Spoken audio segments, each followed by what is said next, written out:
하나, 둘, 셋.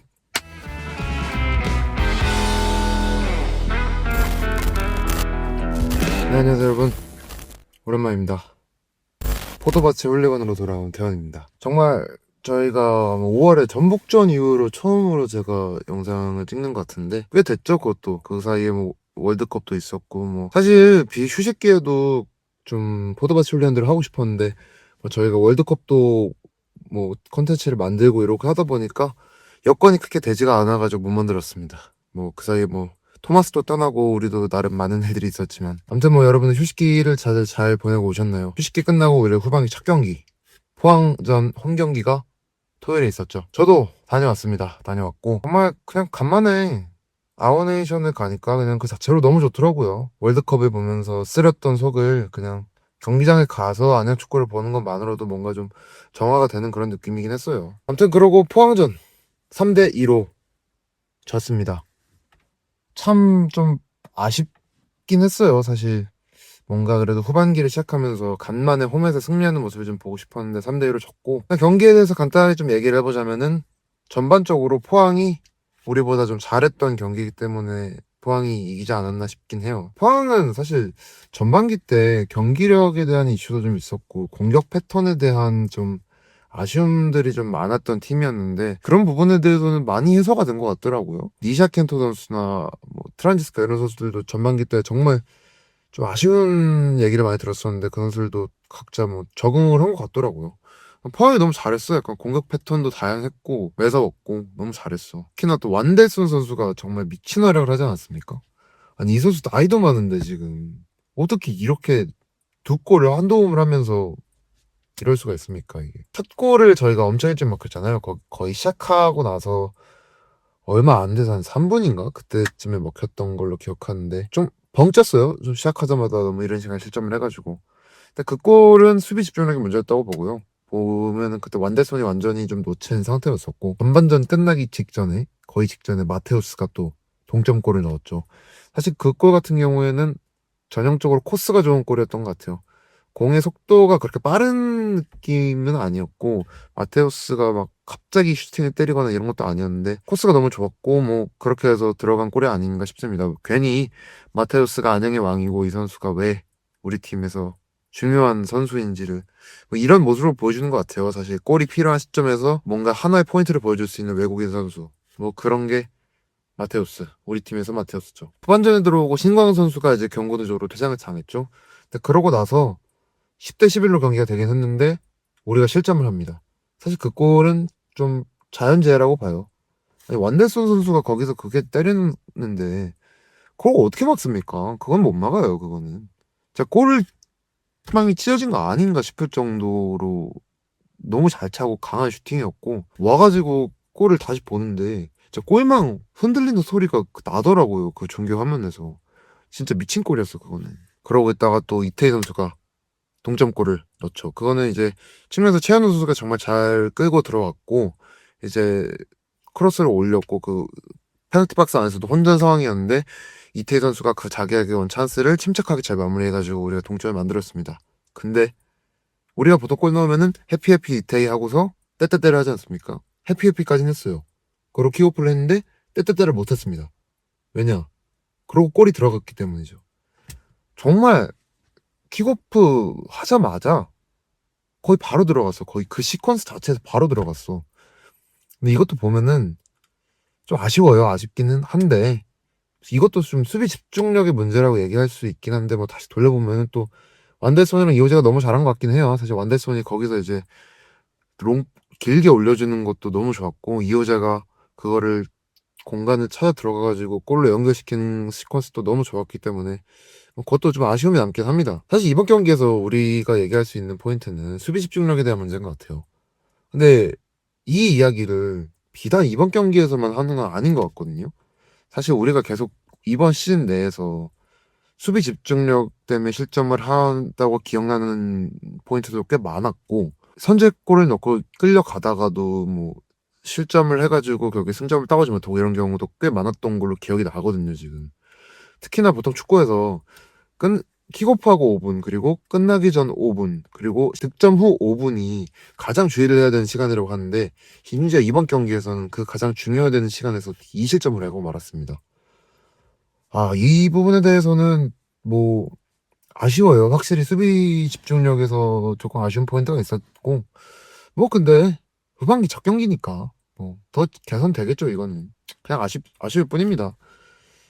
그리고 사실 측면에서 뭔가를 만들어줄 수 있는 크랙 같은 선수가 없다는 것도 이번 경기에서 좀 아쉬웠던 것 같아요. 사실 저희가 전반기 때 아일톤 선수가 스피드를 활용해가지고 그런 좀 변수를 만들어주지 않았습니까? 뭐 작년까지만 해도 야고 같은 선수가 후반전에 들어와 주면은 그 선수는 확실하게 뭔가를 만들어주고 또 해줄 수 있는 크랙이었기 때문에 거기서 파생되는 뭐 좋은 공격들이 많았는데 이번 경기에서는 사실 그 역할을 해줄 수 있는 선수가 딱히 보이지는 않았어갖고 좀 아쉬웠던 것 같아요. 뭐 얘기를 들어보니 유키치 선수는 이번 주에야 이제 훈련에 합류를 다시 했고 아일턴 선수는 결장이 좀 길어질 것 같다고 하는데 뭐 8월까지 못 나온다 뭐 그런 말씀 하시더라고요. 유병 감독님이. 그래서 사실 측면에서 이런 파괴력을 보이지 못한 부분이 좀 아쉬운 것 같아요. 그리고 수적 우세를 활용하지 못하고 있습니다. 지금. 분명히 상대가 퇴장을 당했고 우리가 한 명 더 많은 수적 우세 상황이잖아요. 사실 축구에서는 그 숫자 싸움에서 좀 유리하다는 게 굉장히 여러 장점으로 만들어질 수 있는데 우리는 그거를 살리지 못했습니다. 근데 이번 경기만 그런 것도 아니었고 저희 상암 원정 갔을 때 그 경기에서도 이른 시간에 야잔이 퇴장을 당했음에도 불구하고 우리가 오랜 시간 11대 10으로 싸웠음에도 불구하고 이제 뭔가 득점을 하지 못했었잖아요. 사실 이 포인트에 대해서는 어떻게 생각을 해야 될지 모르겠어요. 근데 그래도 우리가 좀 더 좋은 성적을 가지고 좀 더 높은 곳에서 있으려면은 적어도 이 경기 내에서는 우리가 한 명이 더 유리한 상황에서는 그래도 뭔가 결과를 냈으면 좋겠는데 그러지 못하는 부분이 진짜 많이 아쉽긴 합니다. 그래도 이번 경기에서 좀 많이 긍정적인 포인트라고 꼽자면은 일단 김재현 선수의 발견. 김재현 선수가 이번 시즌 첫 출전이었죠. 이 선수가 올해 합류한 신인 선수입니다. 이 선수가 울산 유스 출신이었고 동명대 출신의 선수인데 처음 출전이에요. 그러니까 사실 선발 라인업을 보고 좀 깜짝 놀라긴 했거든요. 김동진 선수가 안 나오고 김재현 선수가 선발로 나와서 좀 깜짝 놀라긴 했는데 들어보니까 김동진 선수가 좀 부상이라고 하더라고요. 그래서 김재현 선수가 선발을 나온 것 같은데 너무 잘했습니다. 일단 이 선수 너무 잘했고 킥이 일단 되게 좋고요. 크로스도 퀄리티도 굉장히 좋았습니다. 그리고 확실히 이 선수가 피지컬이 좀 괜찮은 편인 것 같아가지고 측면으로 날아오는 공에 대해서 헤딩 영합도 좀 잘해주는 것 같더라고요. 그래서 정말 다행인 거는 김동진 선수의 공백은 그리고 김재현 선수가 너무 잘 메꿔줬다. 그 공백은 좀 덜 느껴졌다. 그런 게 좀 굉장히 고무적인 포인트였습니다. 그리고 사실 우리 안양의 사이드백 자원들이 나이가 좀 있는 상황이라 어떻게든 간에 장기적으로는 후계자를 구해야 되는 상황이 맞긴 하잖아요. 사실 그런 상황에서 이제 김재현 선수한테도 기회를 좀 더 줘가면서 경험치를 쌓게 하면서 좀 장기적으로 잘 키워갔으면 좋겠습니다. 이 선수는 생각보다 안양에서도 좋은 자원이 될 수 있을 것 같아요. 그리고 이 선수가 한현수 선수랑 친구거든요. 사실 작년 포항에서 이제 슈퍼로키로 떠올랐던 한현수 선수. 이번 경기에서도 공교롭게도 선발로 출전을 했고 김전 선수도 출전을 했고 둘 다 울산 뉴스에다가 동명대 출신이라서 둘이 친구라고 해요. 둘이 친구인데 공교롭게도 이번 경기에서 뭐 직접적인 그게 아니라서 막 맞붙는 포인트는 많이 없었겠지만은 그래도 친구끼리 경기에서 맞붙는 재밌는 상황이 좀 있었던 것 같아요. 그리고 뭐 이 선수가 후파가 좀 되더라고요, 사실. 그래서 안정적인 풀백이라기보다는 뭔가 그 측면에서 뭔가 활기를 줄 수 있는 윙백으로 활용될 수 있을 것 같기도 했고, 그리고 뭔가 측면에서 직선적인 움직임도 좋았지만은 좀 더 다양한 포인트로 움직여줄 수 있는 그런 모습을 보여준 것 같아가지고 좀 많이 기대가 됩니다. 물론 이번 경기 3대1로 지긴 했지만은 뭐 선제골을 먹히고 따라갔다는 거에 대해서 좀 고무적으로 보일 수 있다곤 하는데 그래도 좀 이겼으면 좋겠습니다. 계속 홈 경기 갈 때마다 선제골을 넣어도 비기고 그런 포인트가 많았잖아요. 올 시즌 내내. 우리 홈 마지막 승리가 2라운드 제주전 승리입니다. 저희가 직관기 영상으로도 찍었던 그 경기. 그 경기가 이번 시즌 안양의 유일한 홈 승리입니다. 이제는 좀 홈에서도 좀 이기고 좀 홈에서 카니발도 좀 보고 싶긴 해요. 그리고 또 경기 끝나고 서포터 레드분들이 이제 플랜카드를 준비해 주셨더라고요. 그 감독님 생일 축하하는 플랜카드였고 생일 축하 노래까지 불러주셨는데 뭐 그거 보니까 좀 마음이 되게 좋더라고요. 그러니까 이런 팬들이 어디 있습니까? 감독 생일을 이렇게 노래까지 불러주고 플랜카드까지 걸어주면서 축하해주는 팬들이 정말 대단하신 것 같아요. 아무리 생각을 해도. 뭐 그리고 마지막에 이제 선수들 앞에 이제 도열을 해 있을 때 사나이도 불러주고 했는데 뭐 선수들도 많이 좀 패배에 대해서 안 좋은 심정인 것 같더라고요. 물론 뭐 그럴 것 같아요. 왜냐면은 팬들도 아쉬운데 선수들은 얼마나 더 아쉬울까 뭐 이런 생각이 들긴 해요. 꼭 우리가 이제 다음 경기부터는 좀 이겼으면 좋겠습니다.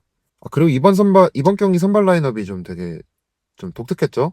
이준영 선수가 선발이었고 김재현 선수가 선발이었는데 들린 얘기로는 김재현 선수가 그 수원 삼성과 연습 경기에서 부상을 당했고 김동진 선수도 좀 부상이 있어가지고 한 1, 2주 정도 못 나올 것 같다 뭐 얘긴 해요. 사실 부상 상태가 어느 정도인지 정확하게 나온 건 없고 더 봐야겠지만은 그리고 김보경 선수 안양의 KBK 김보경 선수가 복귀를 했습니다. 저번 포항 원정에서 이제 부상을 당했었죠. 공교롭게 또 다시 포항 상대 홈 경기에서 부상 복귀를 했는데 그래도 그때 진짜 많이 아파 보였는데 막 걷지도 못하잖아요. 그때 김보경 선수 막 그 외건에 실려서 하고 막 그랬었는데 그래도 이제 긴 시간이 지나지 않고 복귀를 해서 좀 다행인 것 같아요. 네, 다음 경기 우리가 인천 원정을 가죠. 인천 원정을 가고 다음 7월 9일부터 K리그가 이제 새로 선수 등록 기간이기 때문에 우리가 이제 얼마 전에 영입했던 크네제비치 선수가 인천전부터는 출전을 할 수가 있습니다. 사실 뭐 이 선수가 팀에 어느 정도 녹아들었거나 몸 상태가 어떤지에 대해서는 좀 더 지켜보고 소식을 들어야겠지만은 일단 크네제비치 선수가 나올 수도 있어요. 근데 이 선수를 좀 기대되긴 합니다. 그래도 중원에서 좀 더 무게감을 더해주면은 마테우스에게도 조금 더 날뛸 수 있는 공간을 만들어줄 수 있지 않을까 뭐 그런 기대가 좀 되긴 해요. 그리고 이제 영입설이 또 있죠. 우리 데니 바커 선수의 영입설이 떴습니다.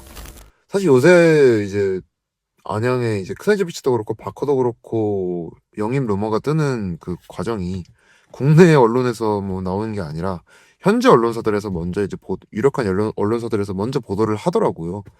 바커 선수 같은 경우에도 네덜란드 쪽의 언론에서 이제 안양이 저기 유력하다 뭐 거의 합의가 됐다 뭐 이런 식의 이야기들이 계속 나오고 있고 뭐 들린 얘기로는 뭐 비용 때문에 조금 우려를 하고 있다는 얘기도 잠깐 있긴 했지만 박박 선수 영입에 들어간 비용이 그렇게 크진 않다고요. 생각보다 꽤 저렴한 편의 선수라고 하고 뭐 그래서 사실 큰 변수가 없으면은 합류를 하지 않을까 생각을 합니다.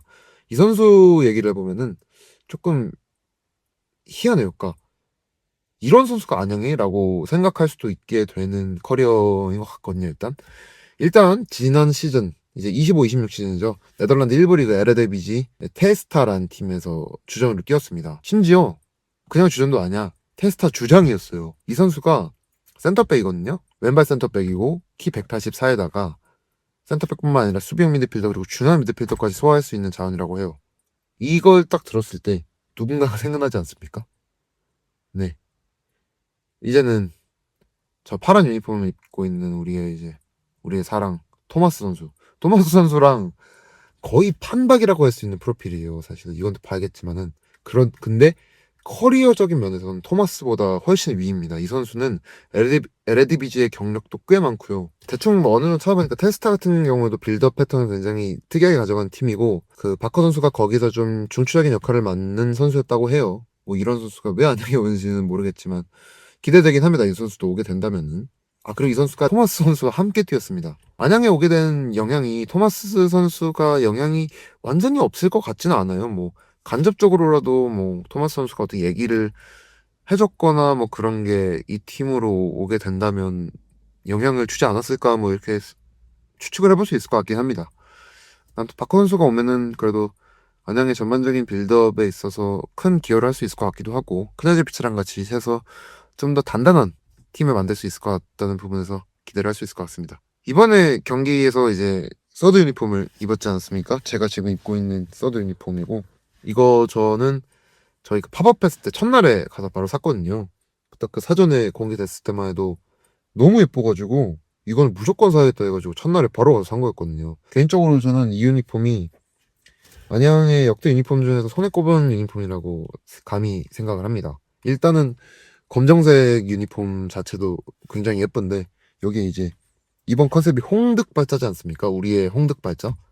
그러니까 홍득발자를 그래픽으로 표현한 포인트가 너무 마음에 들어요. 그러니까 빨간색과 보라색 패턴이 이제 불꽃 모양의 패턴으로 이제 섞여가지고 이렇게 만들어내는 게 너무 저는 마음에 들어가지고 이거는 안 살 수가 없더라고요. 그리고 팝업 스토어 같은 경우에도 그 홍득발짝 컨셉으로 해가지고 전반적으로 너무 잘 꾸며져 있어가지고 이번 팝업에 되게 신경 많이 썼구나 싶긴 해요. 되게 MD들도 되게 예쁜 것들이 많이 나왔기도 했고. 근데 이번 경기에서 선수들 뛰는 걸 보니까 재질에 대한 개선은 잘 모르겠더라고요. 뭐 날이 습하기도 했는데 작년부터 계속 지적됐던 것처럼 다 유니폼이 젖어가지고 막 그런 모습을 또 보여줬습니다. 아무튼 그래서 미운정 고운정 들었던 우리의 VX와의 계약이 뭐 듣는 얘기로는 시즌 중에 끝나는 거라고 하더라고요. 시즌 말이 아니라 시즌 중에 끝나는 거였는데 그래서 이제 다음 스폰서로 이제 접촉을 해서 되게 좋은 조건을 제시해서 안양 구단 측에서 고민하고 있는 브랜드가 있다고 해요. 근데 들린 얘기로는 그 브랜드가 다름 아닌 스파이더라고 합니다. 사실 이 브랜드를 잘 모르거든요. 근데 확실한 거는 축구 스폰서로는 굉장히 생소한 브랜드여가지고 엥? 하긴 했어요. 보니까 하나이글스나 이제 흥국생명 뭐 이런 다른 종목의 팀들을 후원하고 있는 것 같더라고요. 뭐 그래서 정말로 스파이더가 계약이 된다면은 뭐 어떤 유니폼을 뽑을지 뭐 기대를 해봐야 될 것 같습니다. 근데 일단 선수들이 입었을 때 좀 더 좋은 재질의 유니폼을 만들어줄 수 있었으면 좋겠습니다. 여름만 되면 이제 시스루가 되고 쫄쫄이가 되는 그런 유니폼 보고 싶지 않습니다. 제발 선수된 유니폼 먼저 잘 만들어주시면 좋겠고 디자인도 좀 예쁘게 스페셜 유니폼도 여러 가지 이렇게 좀 만들어주셨으면 좋겠어요. 팬들 입장에서도 유니폼이 이쁘게 나와야 좀 더 사고 싶어지고 약간 그런 포인트가 있으니까. 아 그리고 좋은 소식. 이게 어떻게 할지 모르겠지만 마테우스 선수는 재계약이 좀 유력하다는 이야기가 좀 나오고 있습니다. 전 제발 마테우스 선수가 이제 안양에 오래 남아서 안양의 세징야, 안양의 무고사가 됐으면 좋겠습니다. 이 선수가 그냥 외국인 선수라고 하기에는 이미 우리와의 좋은 추억이 많잖아요. 이 선수가 지금 안양 구단 역사상 최다 공격 포인트 선수기도 하고 무엇보다 우리가 2024 시즌 승격을 할 때 핵심이었던 선수잖아요. 그때 이제 도움왕하고 리그 MVP까지 받을 정도로의 활약을 보여주면서 이제 승격에 지대한 공을 세운 선수인데 이런 의미를 가진 선수가 좀 안양에 오래 남아서 또 하나의 아이콘이 되어줬으면 합니다. 마테우스 진짜 사랑합니다. 안양에 오래 남아주세요. 아무튼 그래서 오늘 포도마치 홀리건들은 후반기 첫 경기 포항전 이야기와 뭐 최근에 안양의 뭐 여러 소식들을 조금 얘기를 해봤습니다. 그냥 리그가 재개를 하니까 얼른 이걸 또 찍고 싶어지더라고요. 항상 얘기하지만은 저는 이 채널에서 우리 팀 얘기를 할 때가 제일 좋습니다. 내가 좋아하는 이 팀에 대한 이야기를 많은 분들과 할 수 있는 게 정말 좋고 앞으로도 저 그리고 이제 포도마치 홀리건들과 함께 올해 안양의 시즌을 함께 이제 즐기면 좋을 것 같습니다. 여러분 모두 행복하게 축구 보는 시즌이 지속됐으면 좋겠습니다. 감사합니다.